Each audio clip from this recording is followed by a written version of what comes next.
Hello everyone. तो आज हम इस वीडियो में डिस्कस करेंगे कि आपको नोट्स बनाने चाहिए या नहीं बनाने चाहिए। तो इस वीडियो को आप लास्ट तक देखिएगा, मैं कुछ पॉइंट्स बताऊंगी, तो आप खुद फिर डिसाइड कर लेना कि आपको नोट्स बनाने हैं या नहीं बनाने हैं। सबसे पहला पॉइंट है कि आपके एग्ज़ाम में कितना टाइम है। तो अगर कोई बच्चा 2026 के लिए प्रिपरेशन कर रहा है तो उसके पास अभी काफ़ी सारा टाइम है, और मैं तो यही पर्सनली सजेस्ट करूँगी कि आपको नोट्स बना लेने चाहिए। क्यों बना लेने चाहिए वो मैं आपसे डिस्कस करूँगी, क्योंकि अगर हम खुद के नोट्स बनाएंगे तो आपको अपनी हैंड राइटिंग को आप अच्छे से समझ पाओगे, और आपको अगर कोई भी चीज़ लगे कि मुझे इसमें इश्यू आ रहा है, और आपको पेंसिल से वहीं पे अपने नोट्स में आप अपनी लैंग्वेज में नोट डाउन कर सकते हैं। तो जब भी आप रिवाइज करेंगे तो जिस भी पॉइंट में आपको दिक्कत आई थी उसको आप वहीं पे बार बार देखेंगे तो वो आपका एकदम स्ट्रॉन्ग पॉइंट हो जाएगा। और आपको खुद के नोट्स से आपको बहुत ही अच्छी अंडरस्टैंडिंग एक बन जाती है कि अगर आप खुद के नोट्स बनाओगे तो अंडरस्टैंडिंग डेवलप होगी। कुछ भी आप उसमें साइड में जो भी डाउट आ रहा है लिख सकते हैं। और एक है कि अगर आपका कोई सब्जेक्ट बहुत ही ज़्यादा वीक है तो मैं तो पर्सनली यही सजेस्ट करूँगी कि आपको उसके तो नोट्स बनाने ही चाहिए। जो भी आपका सब्जेक्ट वीक है उसके नोट्स ज़रूर बना लेना, क्योंकि अभी एग्ज़ाम में काफ़ी टाइम है और नोट्स बनाने में ज़्यादा टाइम नहीं लगता, अच्छे से बन जाएंगे। और एक मैं बताना चाहूँगी कि क्या आपको जीएस के लिए भी नोट्स बनाने चाहिए। तो वो आप पे डिपेंड करता है कि आप जिससे टीचर से भी आप जीएस पढ़ रहे हो, और अगर वो आपको अच्छे नोट्स प्रोवाइड कर रहे हैं तो आप फिर उनको परचेज़ कर सकते हैं। उसके नोट्स ज़रूरी नहीं है कि आपको बनाने हैं।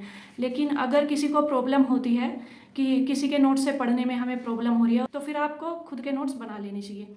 अब बात आती है रीजनिंग के लिए। तो रीजनिंग पर भी आप पर डिपेंड करता है कि अगर आपको अच्छे नोट्स मिल रहे हैं तो आप फिर रीजनिंग के भी नोट्स परचेज़ कर सकते हैं।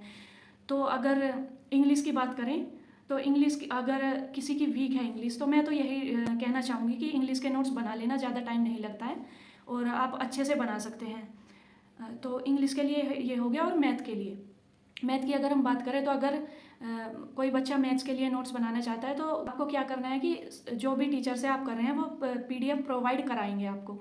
तो पीडीएफ में सारे क्वेश्चंस लिखे होते हैं, तो आपको नोट्स में क्वेश्चंस नहीं उतारने हैं अपने। आपको क्या करना है कि क्वेश्चन नंबर आपको डाल देना है एंड उसका सोल्यूशन लिख लेना है। सिर्फ सोल्यूशन आपको लिख लेना है, आपको क्वेश्चन नहीं उतारना है। या आप चाहे तो पीडीएफ का प्रिंट आउट निकलवा सकते हैं, या फिर आप ऐसे भी डिजिटली भी आप उसको कर सकते हैं। तो जब भी आप प्रैक्टिस करेंगे पीडीएफ आप अपने सामने रखिएगा और क्वेश्चन वाइज प्रैक्टिस करते जाइएगा, और जिस भी क्वेश्चन में आपको डाउट आएगा उसके आप जाकर अपने नोट्स में सोल्यूशन देख लेना। तो यही है, ईजिली बन जाएंगे मैथ्स के नोट्स भी। सिर्फ आपको आंसर्स लिखने हैं मैथ्स के लिए, बाकी आपको कुछ नहीं करना है। एंड सबसे इम्पोर्टेंट तो यही है, अगर आप अपने नोट्स बनाओगे तो आप अपने वीक पॉइंट्स को नोट डाउन कर सकते हैं, तो वो आपके बार बार रिवाइज होते जाएंगे और फिर आपको बाद में भी दिक्कत नहीं आएगी कि यार ये सर ने यहाँ पे क्या बताया था मुझे तो समझ ही नहीं आ रहा।